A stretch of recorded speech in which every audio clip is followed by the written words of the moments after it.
পাচ্ছ উপরে একটা অঙ্ক দেওয়া আছে। আমি দশমিক মান থেকে বাইনারি অঙ্কগুলা সংখ্যা পদ্ধতির অঙ্কগুলা আমি দশমিক মান থেকে কিভাবে বাইনারি সংখ্যা পরিণত করব।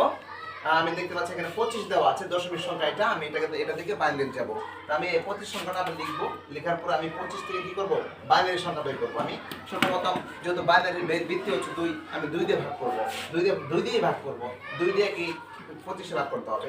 2 এর মতো হচ্ছে একবার, আর 2 5 এর মতো হচ্ছে দুইবার। 2 দুগুণে 4, তাহলে কত হলো 12 দুগুণে 24, এখানে আছে কত 25। এখানে অবশ্যই এক বেশি আছে, তাহলে একটা বেশি লিখতে হবে। আবার 2 দিয়ে ভাগ করব। 2 দিয়ে যদি আমি 12 কে ভাগ করি যাবে 6 বার, 6 দুগুণে 12, তাহলে অঙ্কটা অবশ্যই মিলে গেছে। 6 দুগুণে 12 হয়ে গেছে, বাড়তি কোনো কিছু নাই। তাহলে কি করতে হবে, শূন্য দিতে হবে। আবার 2 দিয়ে করলে কি করতে হবে, আবার 3 দুগুণে 6, আবার কিন্তু মিলে গেছে। 3 দুগুণে 6 কিন্তু হয়ে গেছে, কোনো বাড়তি কোনো সংখ্যা নাই, সুতরাং কি দিতে হবে, শূন্য দিতে হবে। আবার 2 দিয়ে করলে আবার কি করতে হবে, 2 দিয়ে 3 এর ভাগ করলে 2 একে 2, একবার যা, একবার 2 একে 2 হয়, আছে আমার 3, অবশ্যই এক বেশি আছে, একটা আমি বেশি লিখবো।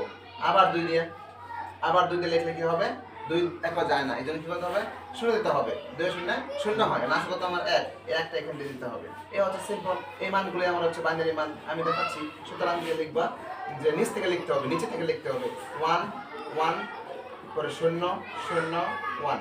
এই মানটি হচ্ছে আমার বাইনারি মান। তো এইভাবে আমার সমাজে দশমিক মান থেকে বাইনারি মান আমরা বের করতে পারবো।